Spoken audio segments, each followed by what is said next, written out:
जय जय श्री राधे जय जय श्री कृष्णा।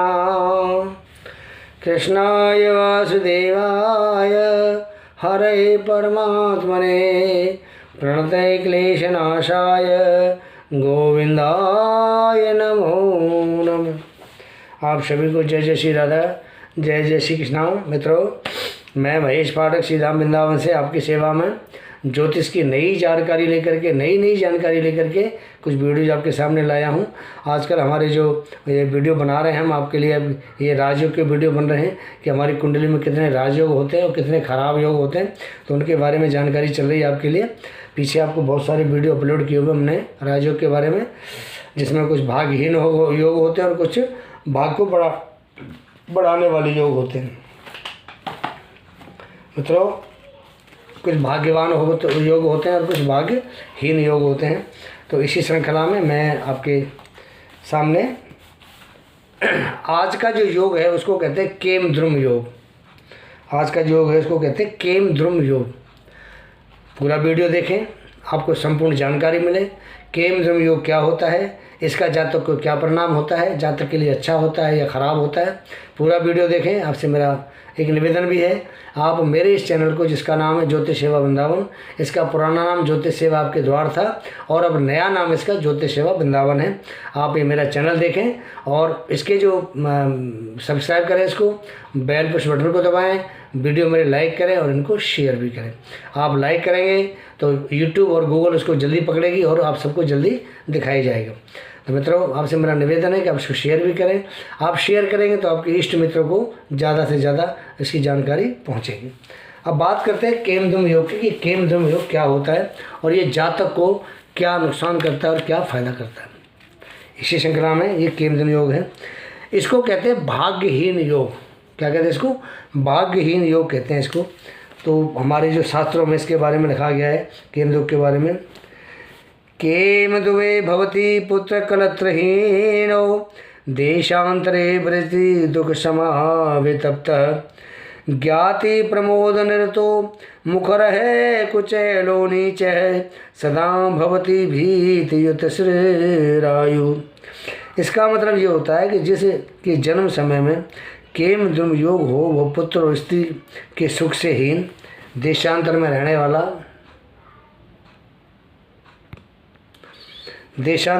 वाला, दुख से चिंतित, परिजनों को सुख देने में तत्पर, व्यर्थ बात करने वाला, मलिन वस्त्रधारी, नीच स्वभाव, डरपोक और दीर्घजीवी होता है। बृहत जात एक जो पुस्तक आई है उसमें इसके बारे में कहा गया है, उत्पन्न भोग सुख भुगे धनवाहनाढ़ सतस्यागान्वितो दुर्धरा प्रभव सबुत है। केम द्रुमे मलिन है दुख खित नीच निस्व है प्रेष्य खलस्य नृपतेरपि वंश जात है। इस योग में जन्म लेने वाला जो व्यक्ति है वो प्राप्त सुख को भोगने में वो असफल रहता है। तो इस प्रकार ये जो योग है, ये योग हम इसको बढ़िया योग नहीं कह सकते हैं। केम द्रुम योग में जो जन्म लेता है व्यक्ति, उसको हम कैसे देखते हैं? चंद्रमा से दोनों तरफ कोई ग्रह ना हो, ना द्वितीय भाव में हो, ये द्वितीय भाव है और ये 12वां भाव है, इन दोनों भावों में अगर कोई ग्रह नहीं होता है चंद्रमा से, तो इससे ये केम द्रुम योग बनता है। और चंद्रमा पे भी किसी ग्रह की दृष्टि ना हो तो भी ये केम द्रुम योग तभी भी बनता है। तो केम द्रुम जो है, केम द्रुम योग जो है अच्छा नहीं होता। इसमें जो जन्म लेने वाला जातक है वो गंदा और हमेशा दुखी रहता है। अपने गलत कार्यों के कारण ही वो जीवन भर परेशान रहता है। आर्थिक दृष्टि से वो गरीब होता है तथा आजीविका के लिए दर दर भटकता फिरता है। ऐसा व्यक्ति हमेशा दूसरों पर ही निर्भर रहता है। पारिवारिक दृष्टि से भी ऐसा जातक साधारण ही होता है एवं संतान द्वारा कष्ट पाता है। उसे स्त्री भी चिड़चिड़े स्वभाव की मिलती है, लेकिन ऐसे व्यक्ति दीर्घायु होते हैं, लंबी उम्र के होते हैं ऐसे जो व्यक्ति हैं। कुछ विद्वानों का मत है कि यदि चंद्रमा केंद्र स्थान में हो और फिर केम द्रुम योग बनता हो, अर्थात केंद्रस्थ चंद्र के दोनों ओर कोई ग्रह न हो, तो केम ध्रुव योग नहीं माना जाता।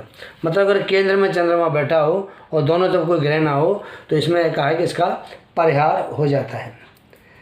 कुछ ऋषि ऐसा भी मानते हैं कि यदि चंद्रमा किसी ग्रह के साथ बैठा हो और फिर केम ध्रुव योग होता हो तो केम योग का परिहार हो जाता है। पर मैंने ऐसी बहुत सी स्थिति मैंने भी देखी है, व्यवहार के रूप में मैंने भी अध्ययन किया है कि दोनों स्थितियों में केम ध्रुव योग का जो फल है पूर्णतः घटित न होने पर भी उसका आंशिक रूप से थोड़े बहुत रूप से जातक के ऊपर प्रभाव जरूर पड़ता है। यदि जातक के धनाढ़ कुल में जन्म लिया हो तो जातक शनै शनै मूर्खतापूर्ण कार्यों अथवा गलत निर्णयों से फलस्वरूप धन से हाथ धो बैठता है और साधारण स्थिति में आ जाता है। यदि जातक ने साधारण कुल में जन्म लिया हो और उपर्युक्त स्थितियाँ बनती हैं तो जातक अभाग्यवान बनकर धीरे धीरे दरिद्र जीवन बिताने को मजबूर हो जाता है। केम ध्रुव भंग योग भी होता है कि केम ध्रुव योग भंग किस तरह होता है, इसका परिहार उपाय कैसे हो जाता है वो मैं आपको बताता हूँ। कुछ स्थितियों में केम ध्रुव योग भंग भी होता है और ऐसा होने पर केम ध्रुव का कोई प्रभाव नहीं रहता। वे स्थितियाँ मैं आपको बताता हूँ क्या है। पहली स्थिति है उसमें कुंडली में अगर केम ध्रुव योग हो परंतु चंद्रमा सभी ग्रहों से देखा जाता हो तो केम ध्रुव भंग हो जाता है।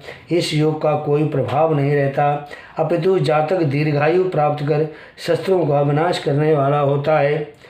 दूसरा इसका स्थिति है यदि पूर्ण बड़ी चंद्रमा शुभस्थान वृष कर्क कन्या वृश्चिक मकर और मीन में हो तथा बुध गुरु एवं शुक्र साथ में हो तो केम ध्रुव योग भंग होता है तथा ऐसा जातक प्रसिद्धि सुखी एवं शानंद जीवन व्यतीत करने वाला होता है। तीसरी स्थिति ये होती है कि चंद्रमा शुभ ग्रह से युक्त हो तथा गुरु से देखता हो तो भी केम ध्रुव योग जो भंग हो जाता है। चौथी स्थिति में पूर्ण चंद्रमा लगन में शुभ ग्रह के साथ हो तो भी केम ध्रुव योग भंग हो जाता है। पांचवी स्थिति में है चंद्रमा 10वें भाव में हो चुका हो तथा उसे गुरु पूर्ण दृष्टि से देखता हो तो केम ध्रुव योग भंग हो जाता है। छठवीं स्थिति में केंद्र में चंद्रमा पूर्ण बली हो तथा उस पर सप्तम भाव से बली गुरु की दृष्टि हो तो भी केम ध्रुव योग भंग हो जाता है। इसमें एक ये भी कहा गया है कि केम ध्रुव योग भयंकर होता है। जातक पारिजात के शब्दों में योगे केम ध्रुवे प्राप्ते यस्मिन् कस्मिंश्चित् जातके राजयोगा बनश्यन्ति हरि दृष्टवा यथादुपा। अर्थात किसी के जन्म समय में यदि केम ध्रुव योग हो तथा उसकी कुंडली में राजयोग भी हो तो और राजयोग भी विफल हो जाता है। तात्पर्य यह है कि केम ध्रुव योग राजयोग का उसी प्रकार नाश कर देता है जैसे सिंह हाथियों का नाश करता है। तो मित्रों ये जो मैंने आपको बताया केम ध्रुव योग, इसका कुछ उपाय भी होता है और इसका कोई उपाय नहीं भी होता है, दोनों बात हैं।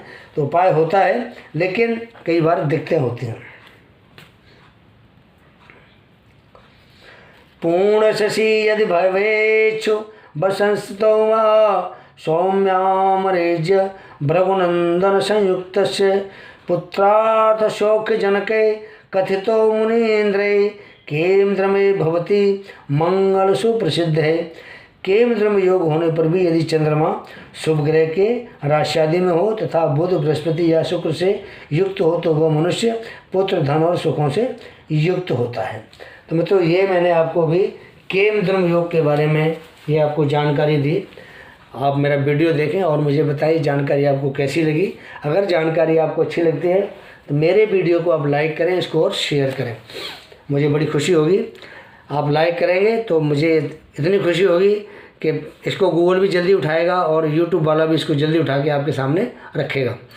मित्रों मैं आपसे एक बात और कहना चाहता हूँ, मेरे इस वीडियो के नीचे मेरे फ़ोन नंबर भी हैं और मेरा व्हाट्सएप नंबर ही है। तो मेरे जो भी सुनने वाले हैं, जितने भी मेरे मित्र हैं, अगर किसी को अपने जन्म कुंडली में जन्म पत्री में किसी प्रकार की कोई दिक्कत महसूस हो रही हो या कोई न्यूनता हो जन्म पत्री के अंदर, जैसे स्वास्थ्य खराब रहता है, धन की कमी है या बहन भाइयों से सही एक अपने विचार नहीं मिलते हैं या माता से विचार नहीं मिलते हैं, कोई भूमि संपत्ति का कोई दिक्कत परेशानी है, कोई वाहन लेना चाहते हैं नहीं ले पा रहे हैं, या कोई शिक्षा में व्यवधान है, संतान की तरफ से कोई चिंता है, फिक्र है, संतान नहीं होती है अगर संतान बड़ी है तो आपकी बात नहीं मानती है, कोई शत्रु आपको परेशान करते हैं, या पत्नी से या पति से आपकी अनबन है, कोई व्यापार में साझेदारी में कोई गड़बड़ हो रही है, कोई अगर रोग ऐसा लग गया है कि जो आप इलाज कराते हैं आपको उसका फ़ायदा नहीं होता है, क्या भाग्य आपका साथ नहीं देता है, क्या कार्य क्षेत्र में आपका जो आपके बड़े सीनियर हैं उनके साथ में आपके विचार नहीं मिलते हैं,